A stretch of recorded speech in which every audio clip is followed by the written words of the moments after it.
1300 یا 1500 روپے سے زیادہ نہیں بنتا ہوگا، تو 1500 روپے تقریباً 10 غریبوں میں بانٹ دیں گے۔ تو اگر قسم کھائی جائے اور وہ ٹوٹ جائے تو اس کا کیا کفارہ ادا کرنا ہوگا؟ اگر کسی نے قسم کھائی کہ بھائی کا فلاں سامان استعمال نہیں کروں گا، پھر بھائی اس کے استعمال پر اصرار کرے، تو ایسی صورت میں کیا کرنا چاہیے؟ پہلے تو قسم اگر آپ نے کھائی کہ میں یہ کام کروں گا یا نہیں کروں گا، پھر آپ نے قسم توڑ دی، تو اس کا کفارہ قرآن میں صاف طور پہ اللہ نے بیان کیا، اطعام 10 مساکین من اوسط ما تطعمون اہلیکم او کسوتہم، کہ 10 غریبوں کو 2 ٹائم کا کھانا کھلاؤ، یا 10 غریبوں کو یعنی درمیانی درجے کا کھانا، یا لباس پہناؤ ان کو درمیانی درجے کا، یا 3 دن کے روزے کہ صیام 3 ایام، 3 دن کے جو ہے روزے۔ اور عبداللہ بن مسعود رضی اللہ تعالیٰ عنہ کے فتوے کے مطابق یہ 3 دن کے روزے متواتر ہیں، ان میں گیپ کر کے نہیں رکھ سکتے۔ تو قسم کا کفارہ یہ ہے کہ یا غلام آزاد کرنا، غلام تو آج کل ہے نہیں، تو آپ 10 غریبوں کو 2 ٹائم کا کھانا کھلائیں۔ اور حنفیہ کے نزدیک کھانے کی قیمت بھی دی جا سکتی ہے، دوسرے ائمہ کے نزدیک جو ہمارے ہاں اہل حدیث حضرات ہیں، یا تینوں ائمہ شافعی، مالکی، حنابلہ، ان کے ہاں تو کھانا ہی کھلانا پڑے گا، لیکن احناف کے ہاں قیمت بھی دی جا سکتی ہے، بلکہ احناف کے ہاں قیمت دینا زیادہ افضل ہے، تاکہ وہ اپنی اگر کھانے کی ضرورت نہیں ہے تو کوئی اور ضرورت ہے تو اس ضرورت کو پورا کر لے۔ تو قیمت اگر آپ دینا چاہیں گے تو اس میں فدیہ کی جو رقم ہے نا، جو عید الفطر کے موقع پہ فدیہ دیا جاتا ہے، بعض علماء کی رائے کے مطابق وہ 1.25 کلو ہے، بعض کی رائے کے مطابق 2.25 کلو ہے، بہتر ہے 2.25 کلو کر دیں، زیادہ فرق نہیں ہے۔ 2.25 کلو گندم کی جو قیمت ہے وہ آپ یعنی ایک غریب کو دیں، اس طرح ہر غریب کو آپ یعنی 10 غریبوں کو 2.25 کلو گندم کی قیمت دے دیں آپ، یعنی 2.25 کلو گندم کے 10 تھیلے بنا کے آپ 10 غریبوں میں بانٹ دیں،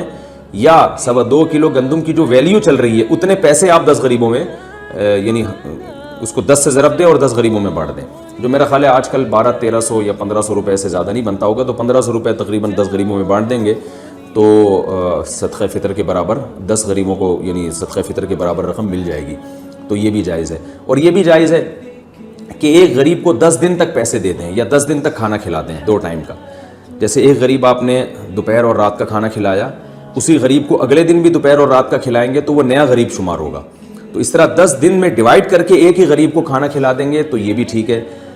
ایک ہی غریب کو 10 آدمیوں کا کھانا ٹھونس دیا آپ نے، یا 10 آدمیوں کے پیسے اکٹھے دے دیے ایک ہی دن، تو وہ ایک غریب کہلائے گا، 10 غریب نہیں کہلائیں گے، یاد رکھیے۔ تو ایک غریب کو آپ نے 10 دن میں ڈیوائڈ کر کے 2 ٹائم کا کھانا کھلایا، یہ بھی جائز ہے۔ یا ایک غریب کو صدقہ فطر کی رقم آج دی، پھر اسی غریب کو اتنی ہی رقم کل اگلے دن دے دی، تو آپ نے صدقہ فطر کے برابر رقم یعنی 2.25 کلو گندم کے برابر رقم، فار ایگزامپل وہ 150 روپے بنتی ہے، یہ 100-150 کے درمیان ہی ہے، تو آپ نے ایک ہی غریب کو 10 دنوں میں ڈیوائڈ کر کے دی نا، تو بھی وہ 10 غریب ہی کہلائیں گے۔ جیسے آپ نے ایک غریب کو 150 روپے آج پکڑا دیے، پھر اسی غریب کو 150 روپے کل پکڑائے، پھر پرسوں پکڑائے، اس طرح 10 دن تک کرتے رہے تو وہ 10 غریب ہی کہلائیں گے۔ یعنی ایک غریب کو پیسے یا کھانا ایک دن میں جتنی بار بھی کھلائیں گے تو وہ ایک ہی سمجھا جائے گا۔ 10 غریبوں کا یعنی ایک غریب کو آپ نے ایک ہی دن میں کھلا دیا نا، تو ایک غریب سمجھا جائے گا، 9 رہ جائیں گے۔ ہاں اگر ایک ہی پر احسان کرنا ہے تو 10 دنوں میں ڈیوائڈ کر دیں اس کو، تو یہ ہے قسم کا کفارہ۔ اور اگر آپ خود اتنے غریب ہیں کہ غریب کو 10 غریبوں کو 2 ٹائم کا کھانا نہیں کھلا سکتے، یا اس کو پیسے نہیں دے سکتے کھانے کے، تو پھر آپ خود غریب ہیں تو پھر 3 دن لگاتار روزے رکھنے پڑیں گے۔ اچھا، اس میں ایک اہم بات یہ بھی ہے کہ اگر آپ نے ایک غریب کو 2 ٹائم کا کھانا کھلانے کا یہ طریقہ اختیار کیا کہ ایک کو یعنی ایک غریب کو دوپہر کا کھانا کھلایا اور رات کا کھانا، یہ بھی جائز ہے، لیکن یہ بھی جائز ہے کہ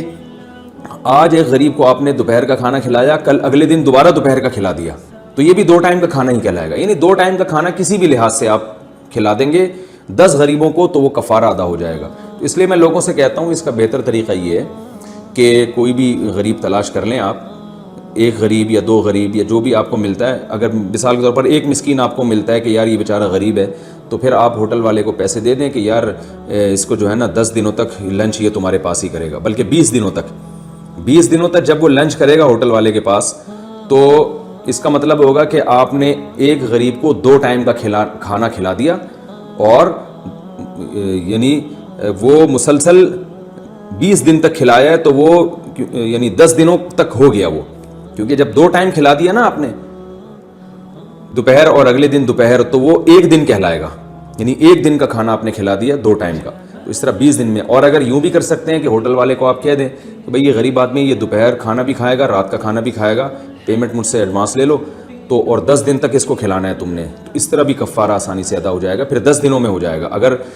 ایک ہی ٹائم کا کھلاتے ہیں تو 20 دنوں تک کھلانا پڑے گا، اور اگر 2 ٹائم کا کھلاتے ہیں تو 10 دنوں تک کھلانا پڑے گا. اور یہ بھی جائز ہے آپ کے لیے. میں اس لیے ساری صورتیں بتا رہا ہوں کہ لوگ عملی طور پر بڑی مشکل میں ہوتے ہیں کہ کیسے ادا کریں. تو یہ بھی جائز ہے کہ آپ 10 آدمیوں کو لے کے چلے جائیں ہوٹل کے، بھائی ان کو آج دوپہر اور رات کا کھانا کھلا دو اور یہ پیسے مجھ سے ایڈوانس لے لو. یہ بھی جائز ہے کہ ان کو آج کا لنچ اور کل کا لنچ میرے ذمے، ان 10 غریبوں کا. یہ بھی ٹھیک ہے. اگر 10 نہیں مل رہے 5 کو آپ کھلا دیں، لیکن پھر اسی حساب سے دن بڑھاتے چلے جائیں، تو اس طرح سے قسم کا کفارہ ادا ہو جائے گا. یہ بھی ممکن ہے کسی مدرسے میں آپ کو غریب مسکین طلبہ لگتے ہیں، جو جیسے میں اندرون سندھ ابھی ہو کر آیا ہوں، بہت غریب علاقے ہیں وہاں پہ، تو وہاں جا کے کوئی دیکھ پکوا دی آپ نے مسکین طلبہ کو، آپ نے کہا کہ بھئی یہ میری طرف سے 2 ٹائم کا کھانا، یا آج کا لنچ اور کل کا لنچ، یہ 2 ٹائم بہرحال کھلانا پڑے گا، یہ ذہن میں رکھیے، ورنہ کفارہ ادا نہیں ہوگا. یعنی ایک ہی ٹائم میں 10 آدمیوں کا یا 100 کو کھلا دیا، اس سے نہیں ہوگا. اور جن لوگوں کو ایک ٹائم کا کھلایا انہی کو دوسرے ٹائم کا کھلائیں گے تو ہوگا. یہ نہیں کہ 10 غریبوں کو آپ نے دوپہر کا کھلایا پھر کوئی دوسرے 10 کو اگلے ٹائم کا کھلایا تو بھی کفارہ ادا نہیں ہوگا. تو یہ کفارے کے مسائل ہیں، اس کو خوب اچھی طرح سمجھیں. رہا یہ مسئلہ کہ قسم کھا کے توڑنی چاہیے کہ نہیں توڑنی چاہیے، اس بارے میں صحیح حدیث موجود ہے. آپ صلی اللہ علیہ وسلم نے ارشاد فرمایا، من حلف علی یمین فرأى غیرہا خیرا منہا فلیکفر عن یمینہ، کہ آپ صلی اللہ علیہ وسلم نے ارشاد فرمایا کہ جس نے قسم اٹھائی بعد میں اس کا خیال ہوا کہ یہ میں نے صحیح بات پہ قسم نہیں اٹھائی، تو اسے چاہیے قسم توڑ دے اور کفارہ ادا کرے. تو آپ نے کہا کہ آپ کے بھائی کے سامان آپ استعمال نہیں کریں گے اور بھائی اس پہ ناراض ہو رہا ہے، تو رشتہ داری تو ایسی چیز ہے جس کے جوڑنے کا شریعت نے حکم دیا ہے، تو آپ کو چاہیے اپنے بھائی کا سامان استعمال کریں، قسم ٹوٹ جائے گی، اور توبہ بھی استغفار بھی کریں اور کفارہ بھی ادا کر لیں. محرم کو سلام کرنا جائز ہے. اگر سسرال والے آپ کے سسرال میں شوہر کے کوئی بزرگ ہیں جیسے ماموں چچا وغیرہ، تو کیا ان کو سلام کر سکتے ہیں جبکہ سسرال والے بھی اس پر زور دیتے ہوں؟ دیکھیے، جو شوہر کے رشتہ داروں میں بزرگ ہیں، چچا ماموں وغیرہ، ان کو سلام کر لینا چاہیے، کوئی حرج نہیں ہے، ان کے احترام کا تقاضا ہے اور رشتہ بھی ہے ان سے. اور ویسے سسرال والے اگر زور دے رہے ہوں تو پھر تو ویسے بھی ضروری ہے، کیونکہ سسرال اور اسرائیل ایک ہی چیز کے 2 مختلف نام ہیں. سسرالی بھی بعض دفعہ اسرائیلیوں کی طرح ہوتے ہیں، تو اس سے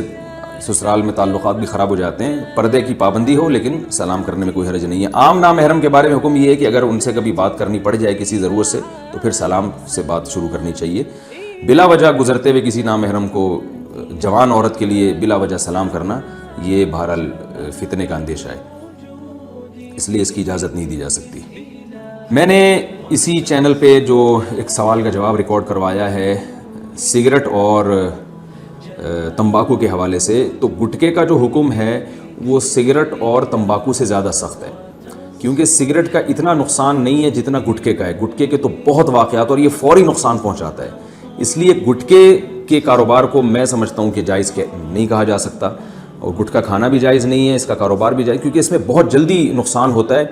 اور اس کے کئی نقصانات ہیں، جن میں کینسر، ہم نے اپنے دوستوں کو کینسر سے مرتے ہوئے دیکھا ہے جو گٹکا کھایا کرتے تھے جوانی میں، اور بعض ایسے ہیں جن کا منہ بند ہو گیا، کھل ہی نہیں رہا ان کا. سگریٹ میں ہم نے یہ نقصانات بہرحال نہیں دیکھے، تو اس لیے اس کو آپ سگریٹ اور تمباکو پہ قیاس نہیں کر سکتے. لیکن بہرحال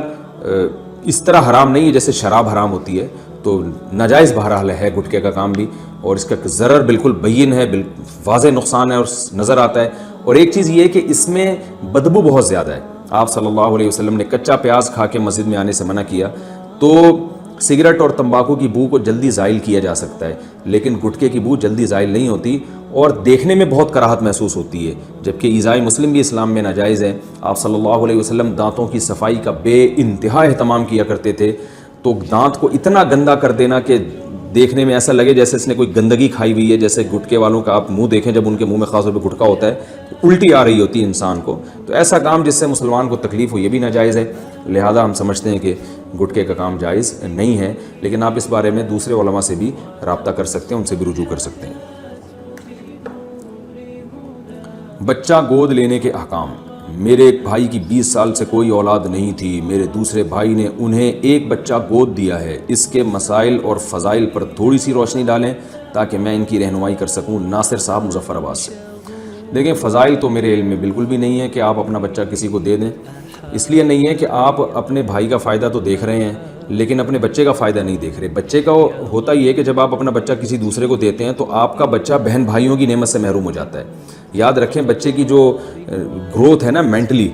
اور اس کی جو ذہنی گروتھ ہے اس کے لیے ضروری ہے کہ بچے کے پاس بہن بھائی بھی ہول سیل کے حساب سے موجود ہوں, کیونکہ بچہ ان سے اپنی دل کی بات شیئر کرتا ہے, بہت جلدی بولنا سیکھتا ہے بہن بھائیوں کی موجودگی میں, احساسات پیدا ہوتے ہیں, محبت پیدا ہوتی ہے, جذبات پیدا ہوتے ہیں, ایک دوسرے کے ساتھ کھیلتے ہیں,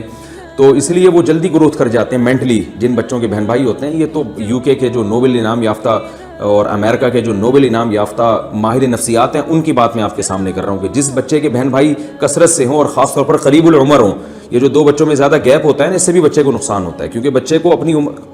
عمر کے قریب کوئی بہن یا بھائی نہیں ملتا. وہ فرق آ جاتا ہے اس میں, یعنی عمر کا گیپ آ جاتا ہے جس کی وجہ سے مینٹل پھر ان کے آپس میں ملتے نہیں ہیں. تو آپ اپنا بچہ جب کسی کو دیں گے تو اس میں نقصان یہ ہوگا کہ وہ بچہ بہن بھائیوں سے محروم ہوتا ہے اور اس میں اس کی جو گروتھ جس طرح سے ذہنی ہونی چاہیے وہ بعض دفعہ نہیں ہو پاتی. تو میں اس کو قابل فضیلت عمل تو بہرحال نہیں سمجھتا, لیکن اگر کسی نے دیا ہے اور رشتہ داری کے خیال کر کے دیا تو شاید اس کو رشتہ داری کی وجہ سے شاید ثواب مل جائے, واللہ عالم. اس کے احکام اور مسائل یہ ہیں کہ جس کو بچہ دیا ہے وہ اگر آپ نے بیٹی دی ہے تو وہ جو باپ اس کا یعنی دوسرا جو حقیقی باپ نہیں ہے